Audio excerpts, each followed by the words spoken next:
Here we are again in the humble Micro, eating breakfast on my way to look at yet another dinger.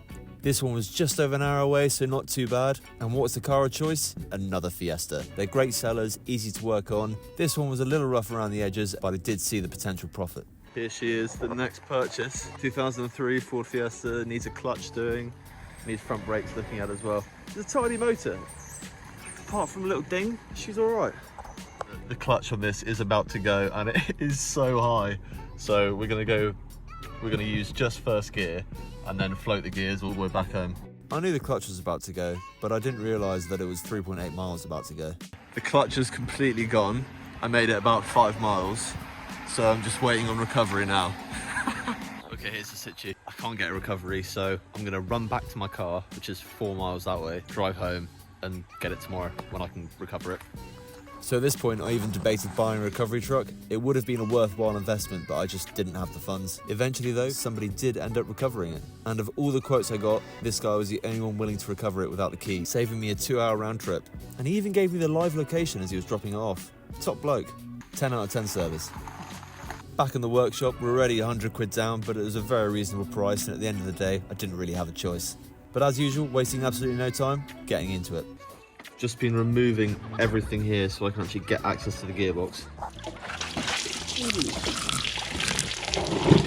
This probably isn't the most efficient way of doing it, but I'm just going to get rid of everything here so I can see exactly what I'm doing, making notes of what I'm doing so I can put it all back. And then I'm going to start removing the gear linkages, reversing sensor, speedo, all of that. So with all this wiring out the way, I've just got to disconnect these final ones. Most of the top half is disconnected. There's a few more bits I'm going to do, but I'm going to switch to the drive shafts now. I've got to get them off. I'm also going to take the brakes off, discs and the pads because they need changing anyway.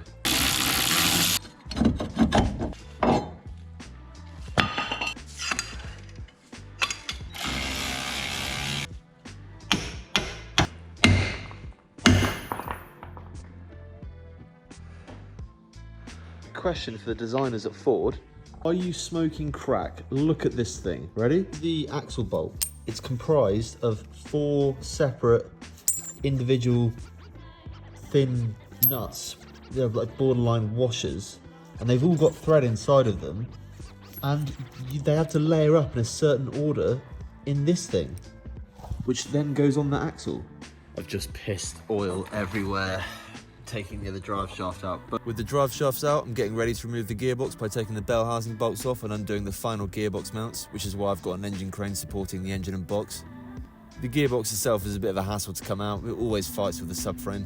Straight to work getting the old clutch out, given that it was absolutely gone. And here it is, a fresh clutch, pressure plate and clutch release bearing. Here it is now, getting bolted in before it gets torqued to spec. We don't want that clutch falling off. And there it is, looking all shiny, ready to be clutch dumped by the next owner. So I forgot to film the reinstall, so this is just that earlier clip, but reversed. And bosh, it's in. This time using a trolley jack to support the engine and gearbox. First port of call is gear linkages back on, drive shafts back on, and most importantly, gearbox mounts. And with all that done, the boring process of putting everything back on began. Adding coolant, attaching the clippings, fittings, plugging the loom back in, the ECU.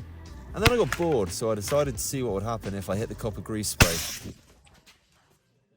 So I did get a little busy and ended up fitting everything, including all the brakes. So hopefully she's ready to fire up at this point. So here we go. You ready? Key's a bit janky.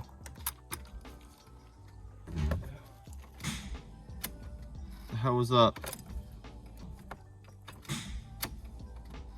So the cause of the sudden power loss whenever you turn the key was actually just a loose ground. So I bought another earth strap and fitted it directly from the gearbox to the battery, which seemed to remedy the problem. Now the car was running, it was time to clean it, ready for sale. We actually did have to tow it out because it wouldn't drive, and I needed to get it out of the unit, but thankfully it was literally just a gearbox bushing that had come off. I ordered a new one, and that was that. After a fresh wash, machine polish and hoover, she was ready for the sale. Starting off with a startup video of the car for buyer confidence, followed by photos all round and a few interior shots of course, always include a chunky description, pause to read. And a few days later, the advert had worked its magic. Annoyingly, the buyer was literally the other side of the country, and to secure the sale, I did offer delivery. But it was 1,250 quid secured, and this was the final photo I ever took of it after I sold it. So the cost breakdown. The car ended up costing me £400, recovery £100, the clutch kit £42.49, road tax £36.80, We did end up giving it an oil change, which cost £32.42 in oil and £6.23 in oil filter. Brake discs were £30.98 and brake pads were £16.49. And finally, with £15.94 being spent on fuel, it brought my total cost up to £681.42. And with it selling for £1,250, that left me with a profit of £569.58.